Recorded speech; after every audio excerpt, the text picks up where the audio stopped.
Hey, Steph, you're not the general manager. I'm not the general manager you want me to be. I'm not going to be able to do what you want me to do. So I need to be fired. This is where my mind was at this time. We'll see how that pans out at the end as we get going.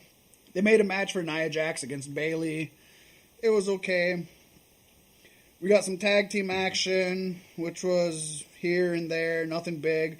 The biggest thing that came out of it, it was Sheamus and Cesaro versus Enzo and Cass, but the Good Brothers, Doc Gallows and Carl Anderson came down, and actually they attacked Cass and Sheamus. So they attacked one of each team, because in their mind, if this was for the number one contendership for their title, if both people lost, they wouldn't have to defend their title. Makes sense.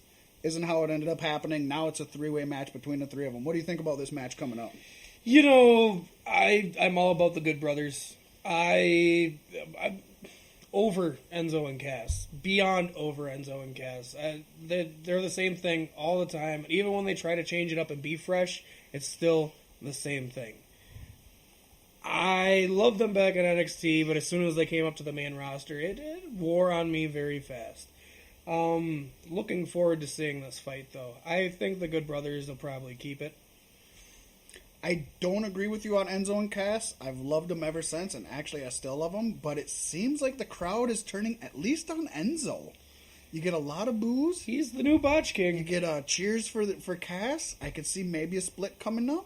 Maybe Enzo going heel and Cass staying face. I don't know, but it seems like the fans are kind of split. They're not getting the reaction they were getting just a month ago, if not even farther than that.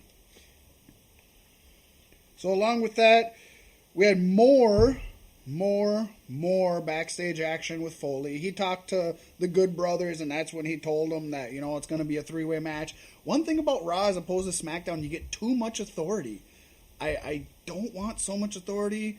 They got to get over the authority. They don't have to have an authority in every segment. They don't have to have an authority on every show. You can go a whole show without bringing up the authority. Right. Mick Foley can't even run a show for an episode without Stephanie calling in if she's not in the building.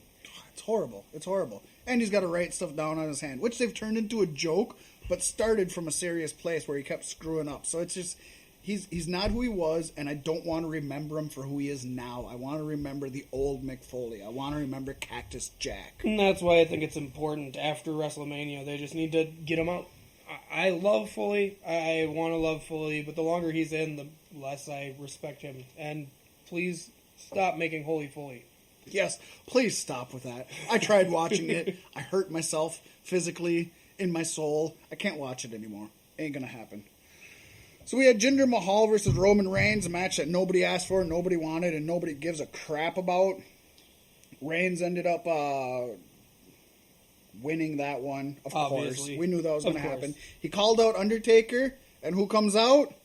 But HBK himself, Shawn Michaels, for no reason. But the crowd went bananas. HBK kind of played the same role that Foley played during Charlotte and Sasha Banks' Hell in a Cell match. That's exactly it. Exactly. You're going to do this. It's going to be great, but you don't want to do this. What the hell? Yeah. One thing I have to admit, the crowd went bananas. As you'll find out in this podcast, I'm one of the few people in the world. I'm not a Shawn Michaels fan. Overrated. I don't need to see him. But that's okay. I know I'm in the minority there.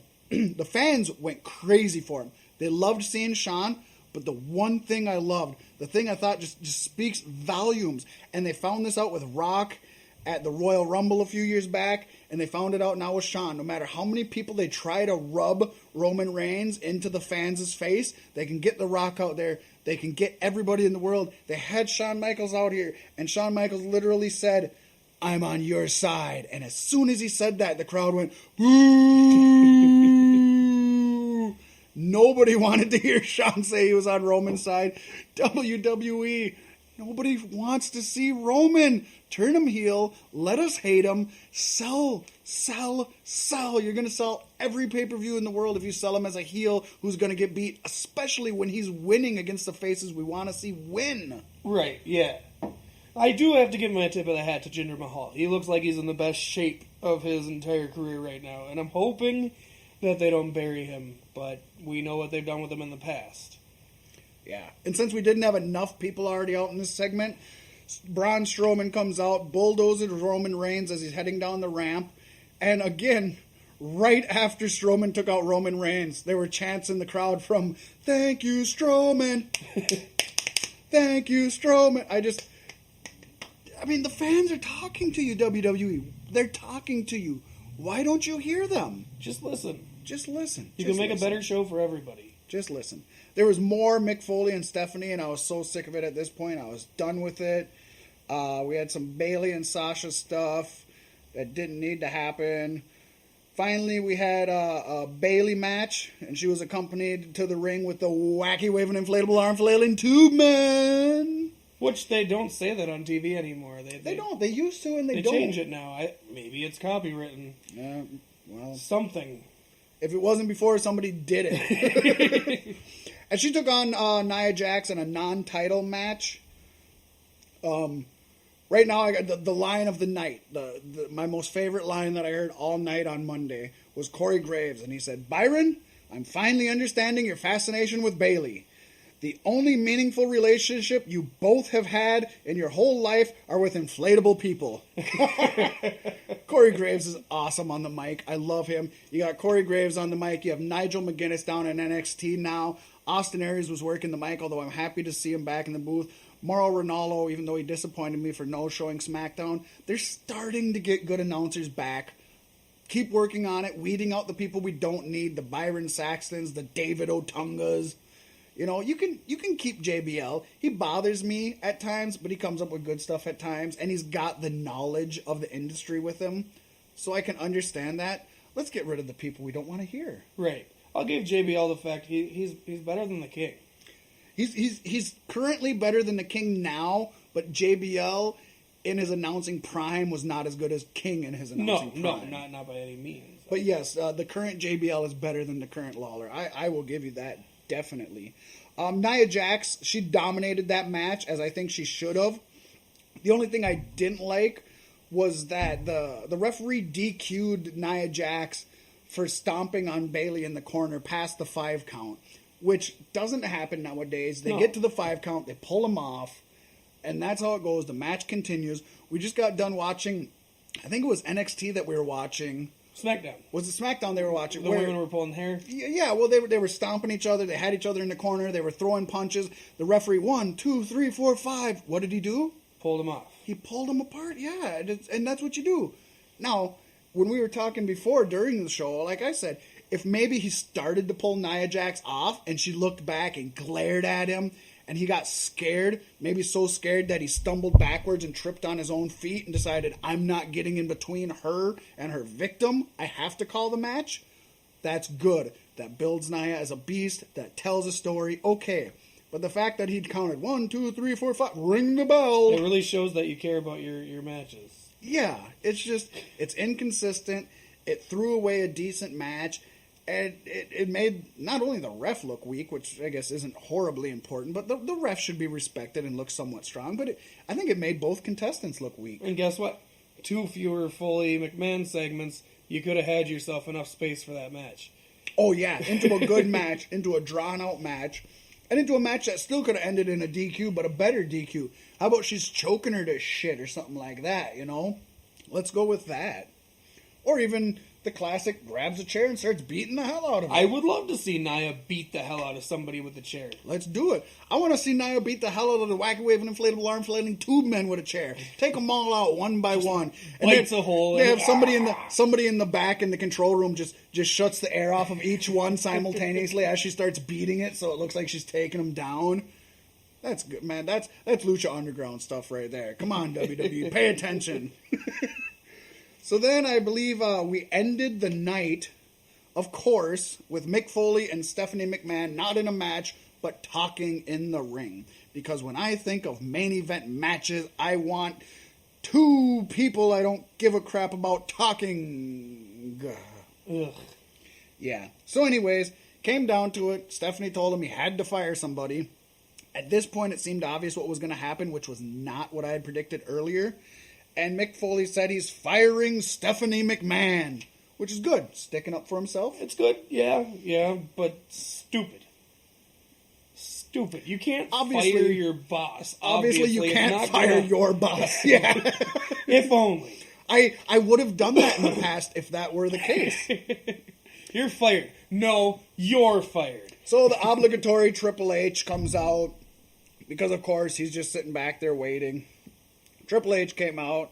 He shit on Foley for a while. They do their best to make Foley just look horrible. Cowering. You know, what I want to see? Mick Foley versus Triple H street fight. That's not going to happen. But that's what it should have done. Take it back to Hell in a Cell. That's what it should have done. Right there. They should have said, street fight now. Bam. Had them go at it. Beat the shit out of each other.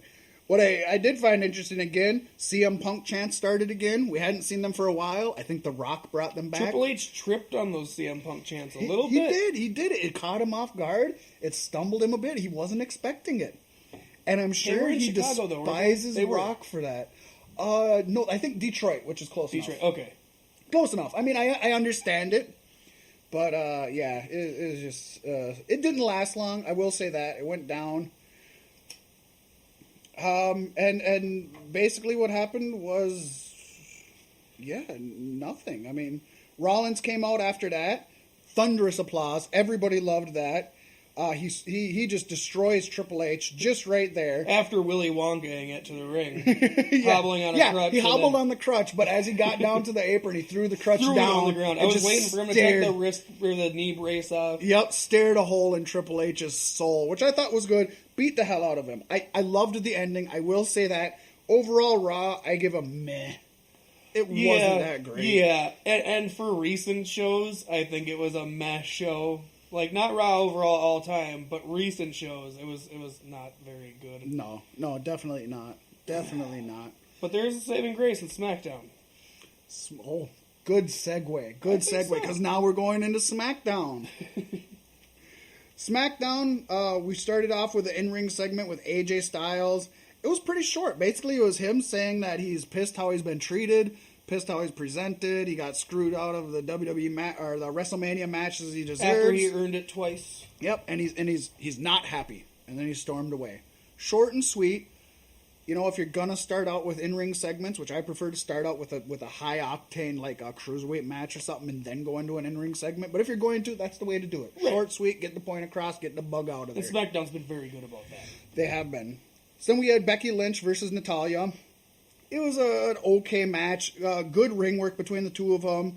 Becky Lynch is always intense in the ring. Natalya, even though she's really horrible on the mic, she really emotes well in the ring, and she knows how to tell a story in the ring.